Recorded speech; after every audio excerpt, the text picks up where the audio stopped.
And welcome back to Coast to Coast. George Norrie with you, Sir Charles Shultz III with us, scientist, inventor, author who has worked in aerospace and weaponry for more than a decade, as well as 5 years doing artificial intelligence and robotics research under grants. Charles spent the last 10 years doing stunt work and wire work on many movies, including Doctor Strange and Captain Marvel. Charles is best known for his work in Mars research and fossils found there. Mr. Shultz, welcome back, Sir Charles. Well, thank you, George. It's always a pleasure to do a show. I hope you're doing well tonight. It is. You ready for Thanksgiving? Absolutely. We have turkeys we've raised on our farm here, and I was telling my wife I wouldn't eat any one of them unless one was evil. I can't determine which one that is, so we're going to use a store-bought one. That's good. Got it almost defrosted and ready to go, right? Absolutely. You've been doing a lot of work on neural interfaces. Tell us about this. Well, I'm fascinated by the fact that we've seen so many advances. You and I have discussed these in the past, and things are really coming to a head now. The latest news is the use of a brain implant from Neuralink, and it's going to control a robotic arm. Now, if it's successful, and I can assure you that they will do it, then you have the basis for taking a quadruple amputee or anybody missing limbs and placing them not in a wheelchair, but in a fully robotic body. Now, this is the second FDA-approved Neuralink implant, and so they've done work on this previously, and they've done refinements. Now it'll be no more than an assistive arm to start with, but you can easily see how this can become an incredibly important advancement. And admittedly, there's sort of a runoff between robotic body enhancements and genetically growing new body parts at this time. But Neuralink is in the lead right now, I would say. It's truly remarkable. And for some people who don't know what neural interfaces are, they're basically the ability to tie in electric devices with the physical body. Oh, absolutely. The human brain has been locked away from any sort of an interface all of history except for what we could write or build or communicate to people. And now we're reaching the point where you can have a device that's similar to an interface plug, like a USB for your computer, but it goes directly into your brain. And the biggest thing right now is medical advances such as returning mobility to people who are paralyzed or giving you new abilities. But it doesn't stop there. There's a lot more on the horizon here. Are most of the advances for medical use primarily? Yes, at this time, that's what they're really focusing on because there are many people who are paralyzed or even locked in, and you can't get any real mobility out of them. In past experiments, they've actually added forms of control that don't normally exist in the human brain, such as the ability to give you the ability to read and send text messages without being able to move. So people have already got those abilities. And a huge market would be neural enhancement, where you learn to operate large and dangerous machinery by thought interface. This isn't being done yet, but it's surely on the horizon.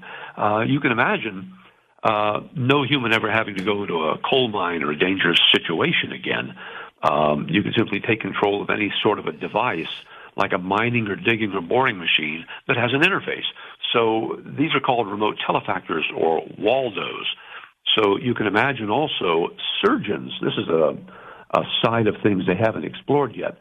You'd get an implant that would give you the ability to control any sort of device, even though you don't have some sort of a medical infirmity or like paralysis, but you would end up having the ability to control machinery remotely. And so one of these ideas is to create tiny robots or even nanomachines that can be controlled by your mind, and they can enter the body of a patient and perform surgical procedures from the inside. And you usually think of a person operating a remote robot body, and it's thought of as a potential tourist travel thing in another country by staying at home and doing it remotely, or as a worker, and that's a pretty standard thing that you could do in terms of planned uses. You could gain the ability to control an industrial machine and train on it and do it with this sort of an interface very easily. Just had a story. One of our Coast guests, Hal Lindsey, great guy, has passed away at the age of 95. 95 is a pretty good run, but will the ability of neural advancements prolong that even further? Well, extension of human lifespan is something that actually is going to come in other medical ways, although people have talked about uploading the mind into a computer and extending your life in digital form. Now, that's certainly something that could be done, but I think it's going to be a while before we really get to that stage of complexity, because you can imagine like downloading huge files online, how much time it takes to get many gigabytes of data in and out through something like a USB port or internet connection. If you have a port like this in your head, it's going to have a limited bandwidth, and so it would take really major interfaces to get the mind out of your brain and into a computer medium and extend your life that way. But from a medical standpoint, there's a couple of interesting things that have developed. First of all, we're seeing advances, but a lot of scientists right now are of the opinion that it's unlikely. But let's look at their take on things and see what's actually going on. In Nature magazine in October of 2024, just last month, there was an article that they called The Implausibility of Radical Life Extension in Humans in the 21st century. In other words, they didn't think it's likely. They showed how, like in the 20th century, simple measures drove the average lifespan of about 30 years, such as sanitation and nutrition and basic simple practices. But the article suggests that survival past 100 years is not likely to be more than, like, say, 15% of the women and 5% of the men anytime soon. However, there are unexpected radical changes in technology that are drivers of improvement. And so we know that any time something can come along that can totally change that picture. And a lot of it's probably going to go to epigenetics and other methods. What's it going to take to fuel this even further, Sir Charles? Well, I'd say it's because, the most foundational skill would be understanding how your cells work. And we have an understanding that cells in your body come in three types. They're juvenescent cells that are young and have the capability to divide and replace damaged tissue and fix things. You have senescent cells that are cells that are perfectly healthy and alive, but they can't divide anymore, and if they're damaged, they die. And then you also have cancer cells. And so your body usually can fix those to some degree, and you may have cancer 6 or 12 times throughout your lifespan and never even know it unless it's caught by a medical screening. Your body can fight a lot of that stuff off. Now, recent work with mice showed that using chemical mixtures that selectively killed the senescent, the older cells, the mice returned to darker hair growth. The hair grew in, they got improved kidney and liver functions, improved appetite, and they began to be much more active. So effectively, they appeared to get younger. Now, epigenetic methods, and this is the method of the information that's above genetics, it's kind of like the control information. Epigenetic methods could change the program in your cells in a beneficial way, and one of them is to make the cells capable of dividing again. And some human trials of similar things are being done right now, killing off some of the senescent cells and making some changes. The other side of this is we're now looking at making your cells become stem cells or pluripotent cells, which could mean renewed healing and regeneration. So that's something that's being worked on presently.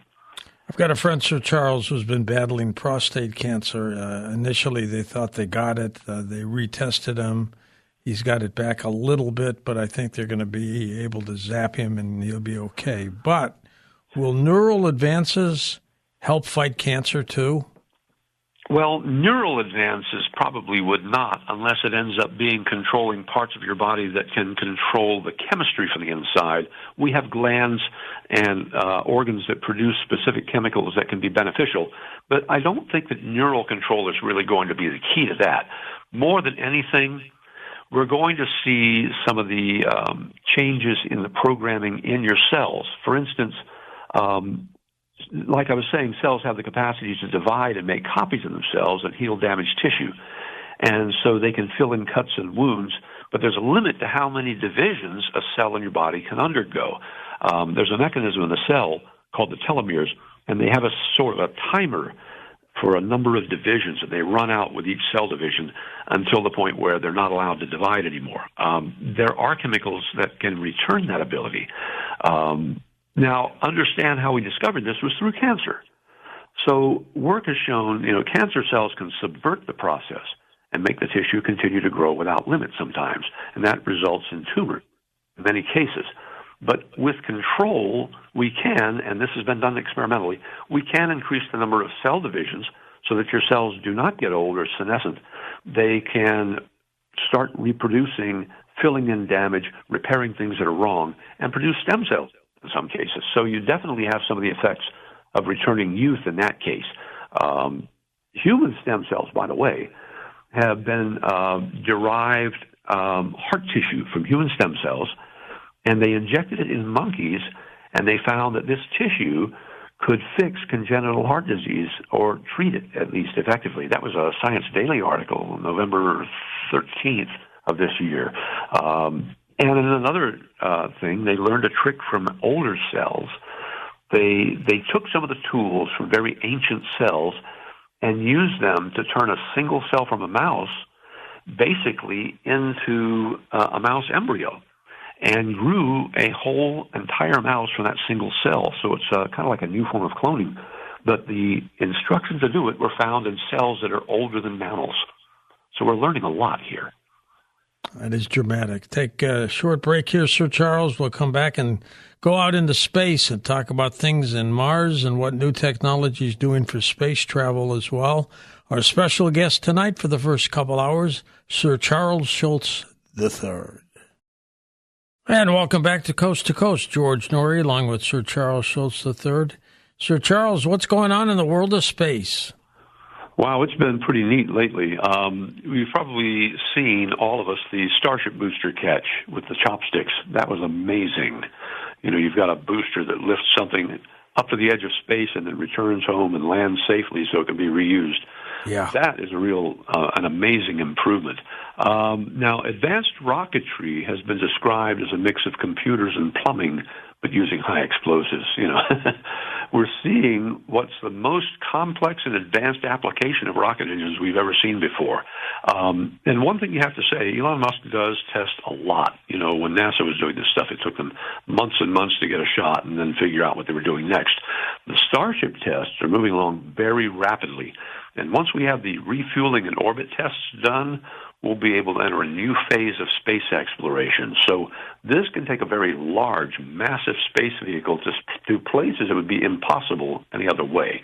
The other thing we're seeing is returns of asteroid samples and discovering where all the free materials, the metals and resources are in space.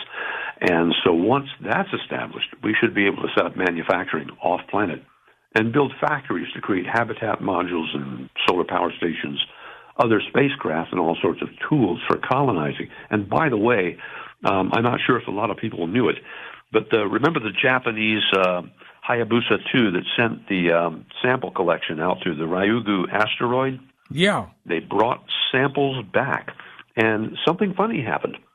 The samples are colonized by terrestrial life despite the strict contamination control.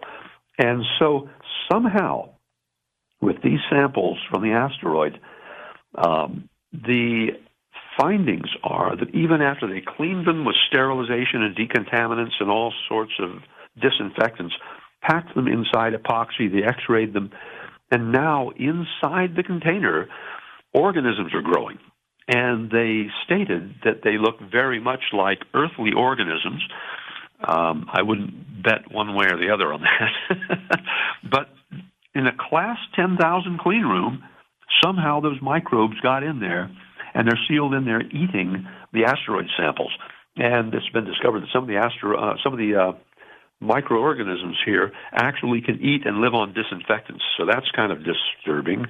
But we are going to continue getting samples and doing collection of data about them. And what the plan is to, start building things in space. So it's a way of getting all this hardware off the planet without having to launch anything. And that's the big question. How can we get any real decent industrial applications in space? And we've got answers for that coming up real quickly now. So, Charles, we've got a couple astronauts stuck in space. They've been up on the ISS for too long. What's wrong with our technology? Why can't we get them back? Well, we have a planned, scheduled, and paid-for set of missions in most cases, and the budget just isn't in place, and the hardware just isn't in place in most cases to get somebody back at the drop of a hat. The other thing is that space station is really old. We started launching modules back in the 80s. Yeah. So we're talking, that thing's like 40 years old now. I certainly wouldn't want to visit the thing. There have been issues where parts of it are basically falling apart. There's stuff growing in it that you can't get out with cleaning and sterilizing. It smells bad. It's a relic, and many people are talking about plans to deorbit it, burn it up in chunks, and get rid of it. I think it's about time to look at that.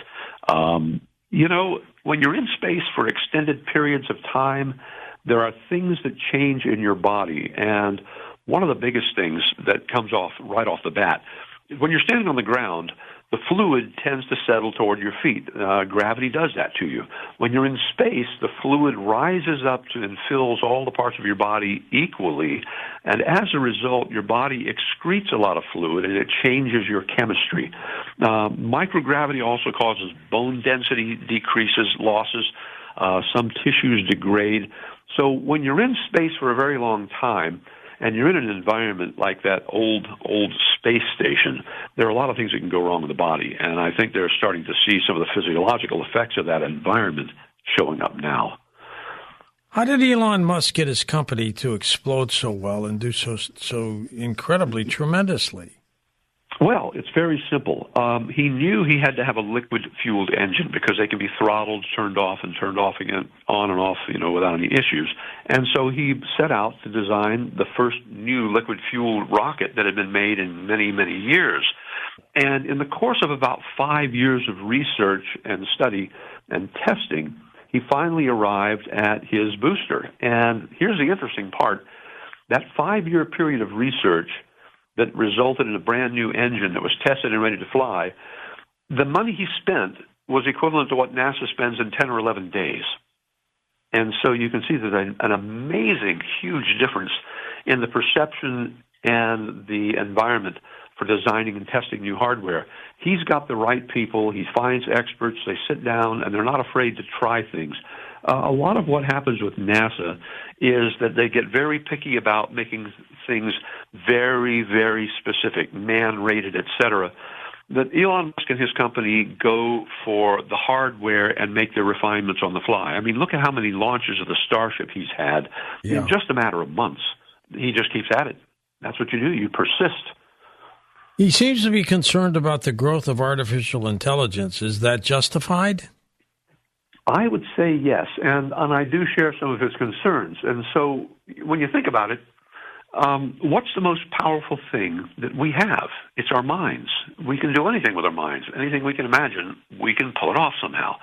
So when you're making a new, unknown sort of a mind, it can be very dangerous. And our understanding of the process of making mind is new and partial at best. We don't have decades of experience at it. The idea of artificial intelligence really got its start in the 1940s and 50s when computing devices were being created. It was something that fascinated people, and we could see the potential and some of the limits then.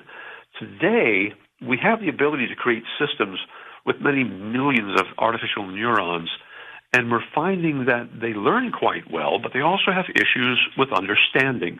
A real thinker would have observation, mental modeling, prediction, and even ambition.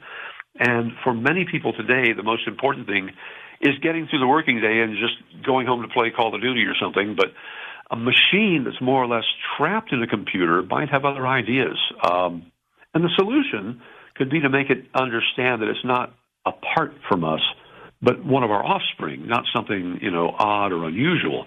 And just as one AI will have different viewpoints and opinions from another, they might have no moral qualms about a battle between each other. So while we might be able to make powerful and helpful AI systems, it's highly possible that numerous such systems might effectively go to war with each other, disagreeing over what's right or wrong or what's important. And it can happen right under our noses. And that's some of the scenarios people haven't really thought about.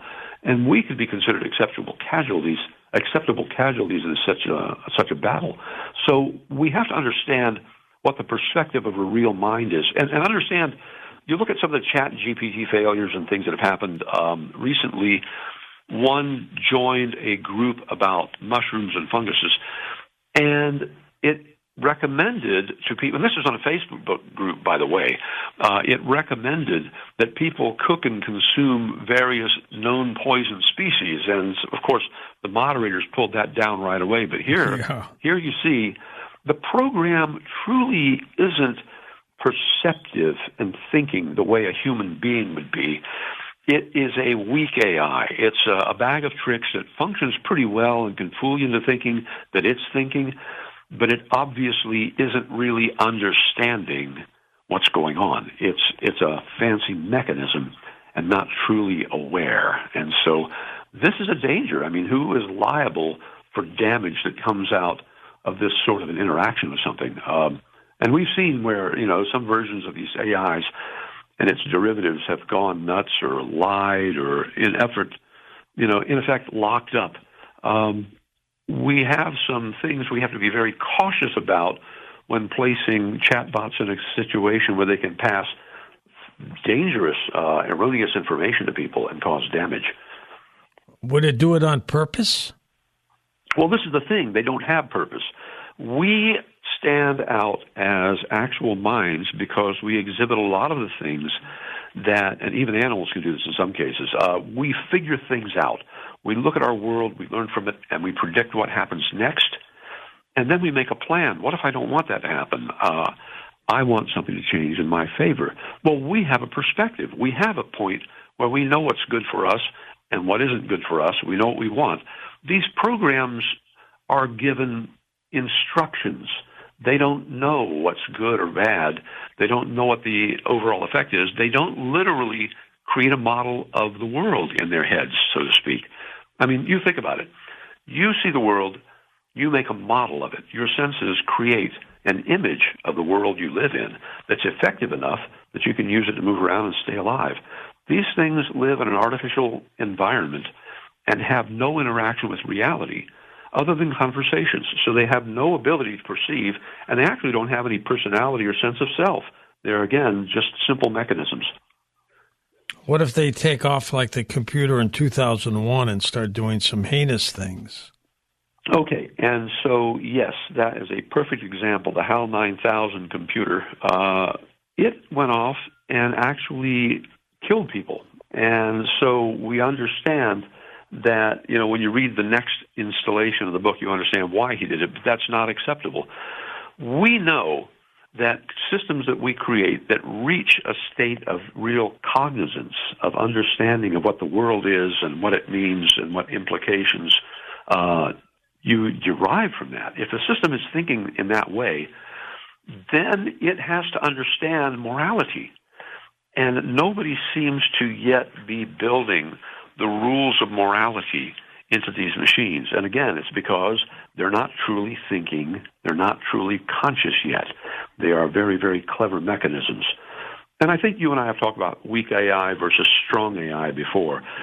Strong AI is the thought that, yeah, we can do exactly what the brain is doing, we can copy it and make better versions and so on, and it's really thinking. And the weak AI claim is that the systems we make will be very clever players, sort of like a vending machine. You put in the currency of language and out comes some snippet of wisdom or some answer. And it's just a bunch of tricks that act so realistic. We accept it as being a thinker, and it's fooling us. It's not really thinking. And that's what we're dealing with right now. We're still in the weak AI phase. So, anything can come out of it at this point, but once it gains true cognizance, that's what we have to be very, very careful about, because then what it does will be with intent.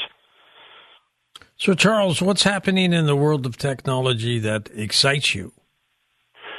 I would say that the most exciting thing for me right now is basically where we're going in some of the energy systems. I've seen some really new and interesting solutions. They have, for instance, compact reactors, nuclear reactors, small scale, that can be dropped into an area by helicopter and plugged in and run for 20 years to run a neighborhood. And then at the end of its use, they can pull them out, take them back to the factory, and recondition it. That's a kind of a cool thing. Look at what happened with all the hurricane damage recently in North Carolina, and it's amazing how bad the effects were, how many people's lives, homes were destroyed. and they're still having a tough time just getting basic facilities in. We can do better than that, you know. If we had had widespread solar that was reliable, it could have obviated a lot of those problems. And they've got some new solar cells now that, for example, the old silicon cells give you about 20% efficiency, sunlight in, power out. The new ones are running anywhere from 38 to 40% or so, and they're made of an interesting mineral called perovskite. So now we can take this mineral that exists in nature, or a form of it that's artificially made, and combine it with silicon.